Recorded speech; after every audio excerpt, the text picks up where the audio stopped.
Have you ever felt like you're always there for everyone else, but somehow never quite there for yourself? You show up. You respond to the messages. You pick up the calls, even when you're exhausted. You listen. You fix. You explain. You hold space for everyone, friends, family, partners, co-workers. Yet when your own soul is screaming for attention, the world goes silent. No one's there. And somehow, you've convinced yourself, this is just what it means to be a good person. But let me ask you this. What if that's a lie you were taught to believe? What if your constant availability isn't a sign of love, strength, or virtue, but a subtle betrayal of yourself? You've been trained since childhood to please, to appease, to put others first. Because maybe that's when the praise came in, the approval, the love. Maybe silence meant punishment. Maybe anger meant rejection. So you adapted. You became hyper-available, emotionally on call. Always the one to say, "It's fine," even when your chest was caving in with the weight of things left unsaid. But deep down, a quiet resentment starts to bloom. You begin to feel hollow, not because others are evil or ungrateful, but because you've handed out parts of yourself like free samples, hoping someone would finally choose all of you. Carl Jung once said, "The privilege of a lifetime is to become who you truly are." But how can you become anything real when your every reaction is tied to someone else's expectation? This isn't just emotional burnout, it's spiritual erosion. So here's the question. What happens when you stop? When you no longer answer right away? When you say no without explanation? When you begin to choose yourself, even if it means being misunderstood? The truth is, when you stop being available, everything changes. Not because the world adjusts, but because you do. There's a moment, subtle, barely noticeable, when your phone lights up and your heart sinks. It's not fear, it's not anger, it's exhaustion. A kind of spiritual fatigue that comes from always being needed but never truly seen. A part of you wants to ignore the message, to turn the phone face down and reclaim a sliver of peace. But then it hits you, that reflex, that conditioning.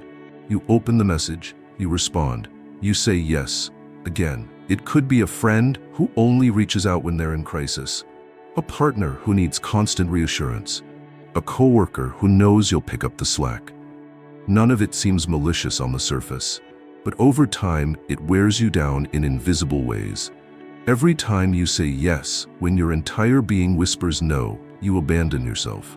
You dilute your boundaries, you disown your truth. And eventually, you begin to lose the sound of your own voice beneath the noise of everyone else's needs. It might look like kindness, but it's actually compliance. And here's the harsh truth. Most people don't notice you're drowning because you've taught them you can swim just fine while carrying everyone else on your back. You smile when you're unraveling. You show up when you're running on fumes. You keep conversations light, even when your chest feels like it's caving in. Why? Because you've been trained to be emotionally available, even at the cost of your own sanity. You've been told that love means always being there, that strength means never walking away. If you just keep giving, eventually someone will give back. But it doesn't work that way. People start to expect your availability like a subscription. They don't wonder if you're okay. They don't ask if you have the capacity. They just assume you'll show up again and again because you always have. And the more predictable your yes becomes, the less it's valued. The more you explain yourself, the more you justify your boundaries, the less they're respected.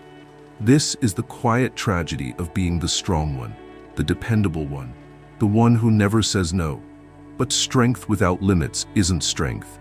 It's a slow form of self-erasure. Carl Jung warned us of this danger. He called it the tyranny of the persona, the social mask we wear to gain acceptance. Over time, we confuse the mask with our true selves. We become addicted to the roles we play, the helper, the fixer, the peacekeeper. And somewhere along the way, we forget that we are allowed to have needs too. When you live like this long enough, the consequences seep in silently. You start waking up tired, even after sleeping. You find yourself irritated by the smallest requests, ashamed of your own resentment. You feel like a bad friend for not wanting to talk, a bad partner for needing space, a bad human for craving solitude. You live on the edge of emotional depletion, performing a version of yourself that no longer feels true. But you keep performing anyway because you're terrified of what might happen if you stop. What if they leave? What if they think you're selfish? What if no one understands? But maybe that's not the real fear. Maybe the real fear is that without the need to please, you'll have to confront who you really are. And maybe, just maybe, you've never had the chance to find out, because you were too busy surviving. You see, this isn't just about boundaries, it's about identity. It's about the cost of being everything to everyone and nothing to yourselves. It's about how emotional labor becomes expected, not appreciated. It's about how your over-availability has become a currency, one you keep spending, hoping it will finally buy you the love and respect you've been craving. But it won't, because people don't respect what's always on sale. They value what's rare, what's self-owned, what has the courage to walk away. So let me say this clearly. Every time you say yes to something that drains you, you say no to your own healing. Every time you show up out of obligation rather than authenticity, you reinforce the belief that your needs don't matter. And the longer you stay in that cycle, the harder it is to hear the voice of your own truth. But here's the good news. Once you recognize it, you can choose differently. You can choose to pause before reacting. You can choose to let a message go unanswered. You can choose to sit with your discomfort instead of trying to fix everyone else's. You can choose to reclaim your energy. Because you are not a bottomless well. You are not a therapist on standby. You are not a character in someone else's story. You are a sovereign being. And your presence is not a given. It's a gift. But only if you first offer it to yourself. So why does this keep happening? Why do you keep playing the role of the reliable one, the always there friend, the empathetic partner, even when it's draining you to the core? To understand this, we have to step into the mind of Carl Gustav Jung, the father of analytical psychology and one of the few thinkers brave enough to confront the shadow side of human nature. Jung believed that the psyche isn't a single identity, but a constellation of different parts, some conscious, many unconscious, locked in constant tension. And much of our suffering, he said, arises not from others, but from our disconnection with ourselves. The persona, the mask that keeps you nice. From a young age, we are taught to wear a mask. Jung called it the persona, a kind of psychological costume designed to help us function in society. It's how we learn to be a good child, a polite student, a cooperative employee, and a loving partner. And in moderation, the persona is necessary. Without it, we couldn't navigate social life. But here's the trap. Over time, we start believing that the mask is who we are. We become the image others expect of us. We become what earns praise, what avoids conflict, what keeps the peace. We shape-shift to fit in, to be loved, to be useful. Little by little, our true selves retreat into the background, silent, buried beneath layers of performance. This is why you're exhausted. You're not just busy. You're in costume, every day, all day. And costumes, no matter how beautiful, are suffocating when worn too long. Psychic energy, what you give away without knowing. Jung also spoke of something most modern psychology still overlooks: psychic energy. He believed that every thought, every emotion, every interaction draws from a limited well of internal energy. You only have so much to give. So the real question becomes, where is your energy going? Is it being spent consciously with intention?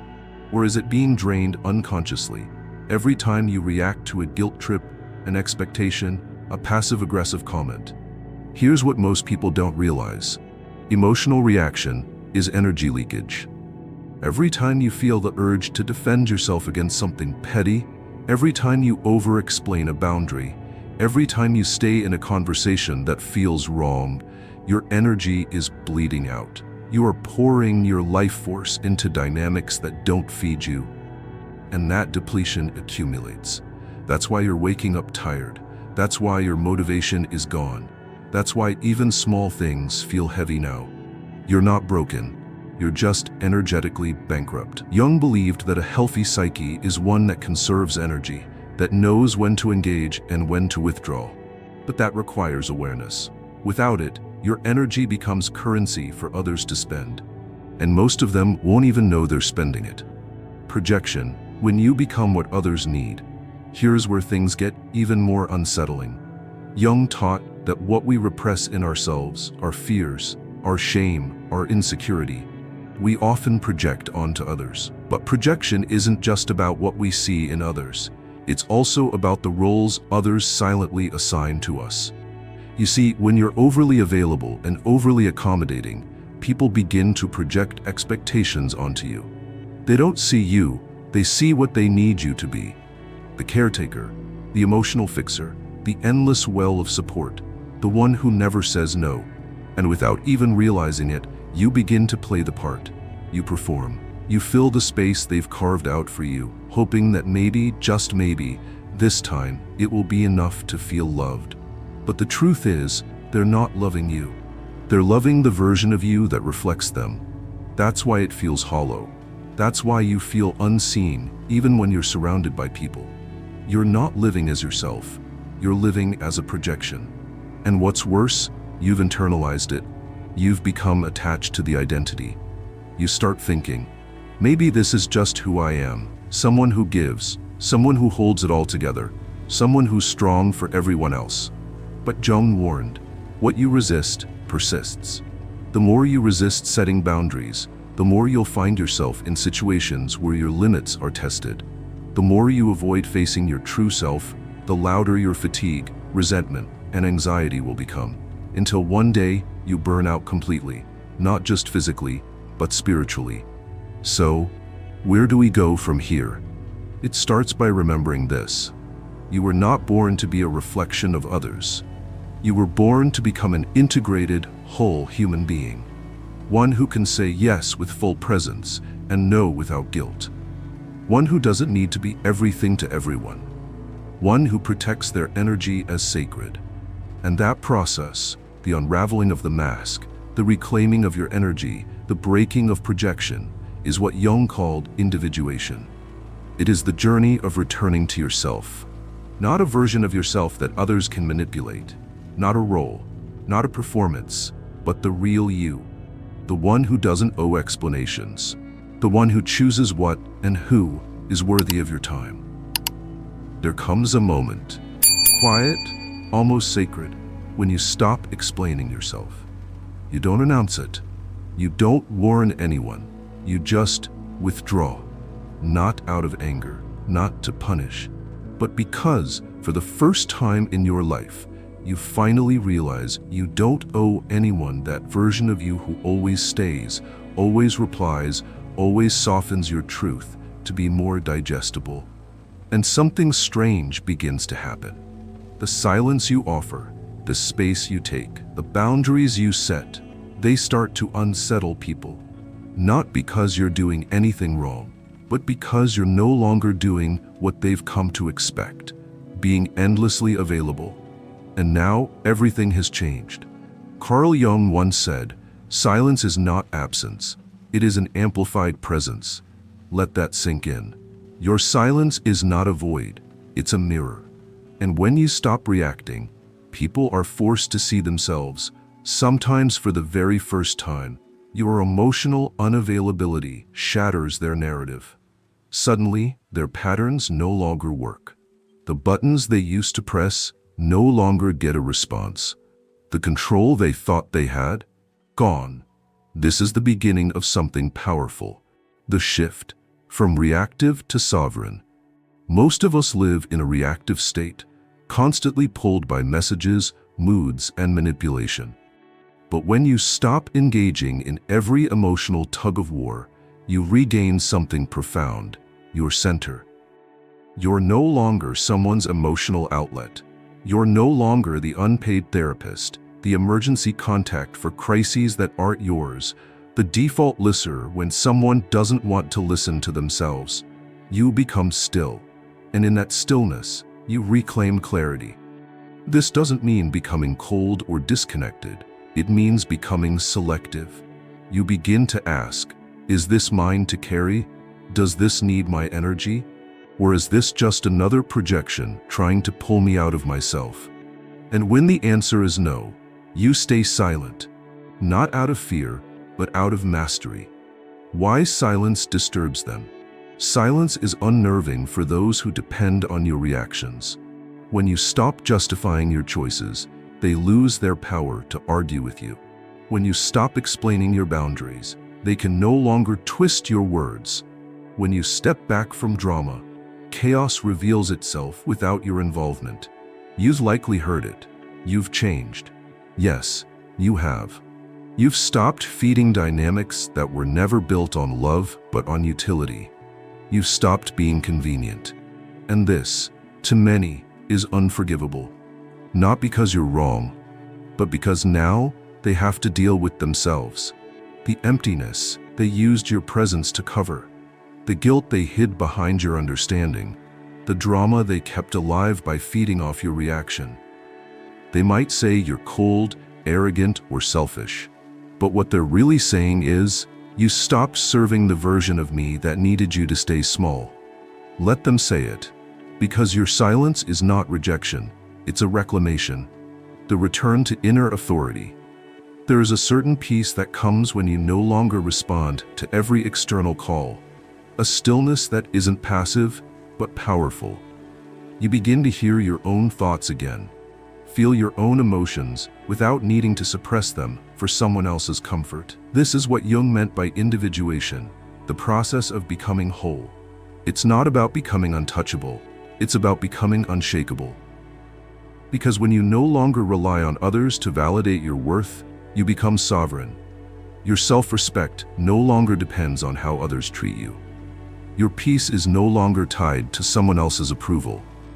You start showing up on your own terms, and the world begins to respond differently. Not because they changed, but because you did. A different kind of presence.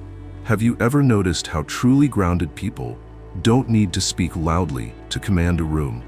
They don't argue, they don't plead, they don't over-explain. They simply exist with such anchored energy that others feel it, like gravity. That's the power of someone who has learned to conserve their psychic energy. That's what you become when you stop being perpetually available. You don't need to cut people off with drama. You don't need to scream boundaries from the rooftop. You just live differently. You hold your energy close. You engage with discernment. You speak when it's true, not when it's expected. And suddenly, your silence speaks louder than any argument ever could. If the people in your life feel disturbed by your absence, it means they never valued your presence. If they get angry when you say, "Not this time," it means they only loved the version of you that sacrificed itself. If they accuse you of being distant, cold, or different, it means they never really knew you, only what you gave them. Let them be uncomfortable. You are no longer a reflection of their expectations. You are no longer their emotional crutch. You are something else now. You are free. There will be a moment after the silence settles when the loneliness creeps in. Not because you're isolated, but because for the first time, you're no longer being constantly filled with noise that wasn't yours to carry. There's a strange ache that follows the decision to choose yourself. Not many talk about it, but it's real. You'll feel misunderstood, mischaracterized. People might say you've become distant, cold, and aloof. Some may walk away. Let them, because this isn't the loneliness of rejection. It's the solitude of sovereignty. You're no longer molding yourself to be loved, no longer explaining your boundaries just to be accepted, no longer shrinking to be less threatening or softening your truth to keep the peace. You're no longer contorting your spirit to fit into places you've outgrown. That's not selfishness. That's self-respect. And still, it hurts. Of course it does. Because there's a part of you, that wounded child perhaps, who still longs to be understood without having to perform. That part of you wants to be seen as you are, and still be loved. But Jung taught us something difficult and liberating. The most terrifying thing is to accept oneself completely. And sometimes, the path to that acceptance means letting go of being liked. You don't need to be loved by everyone, especially not at the cost of abandoning yourself. Read that again. You don't need to be loved if the price is betraying who you are. That is the core of this awakening. The realization that your worth has never depended on your availability, your silence in the face of disrespect, your willingness to carry what others refuse to face in themselves. You are not here to be convenient. You are here to be whole. And that wholeness will cost you things. Relationships built on your self-abandonment. Friendships built on your constant flexibility. Careers built on your compliance. You'll lose things, yes, but you'll find something far greater, yourself. When you stop being available for dysfunction, only alignment remains. When you stop being emotionally predictable, only the truth remains. And when you stop giving away your presence to everyone, you become rare.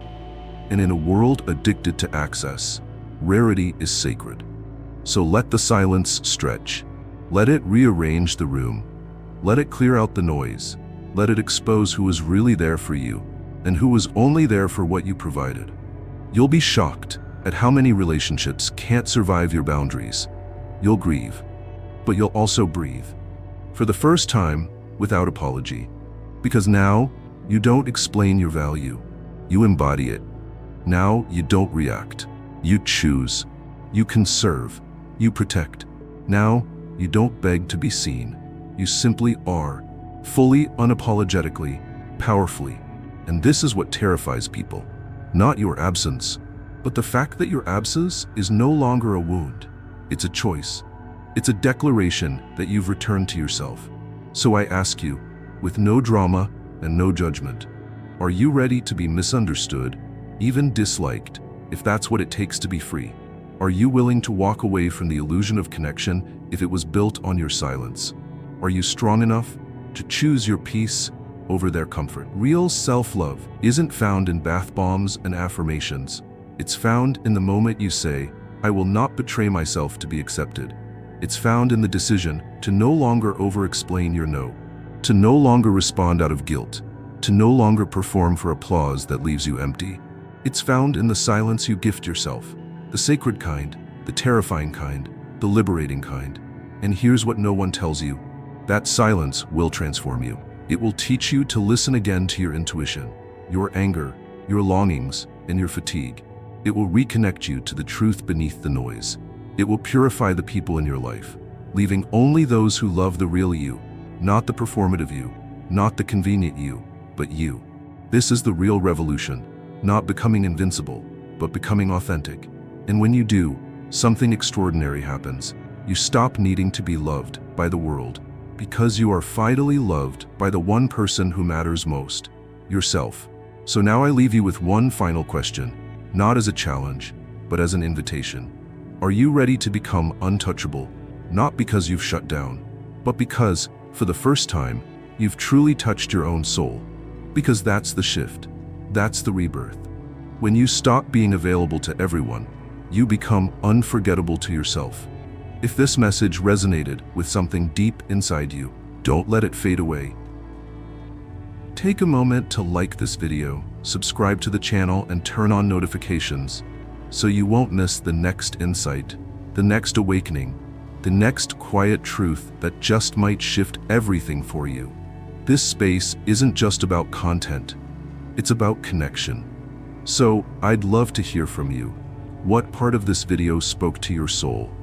Was there a sentence that hit you like the truth? A moment that made you stop and breathe? Leave a comment below and share your biggest insight, your hardest realization, or the lesson you're choosing to carry forward. Your words might be exactly what someone else needs to hear today. And remember, the journey inward isn't easy, but you never walk it alone. We'll walk it together, one truth at a time.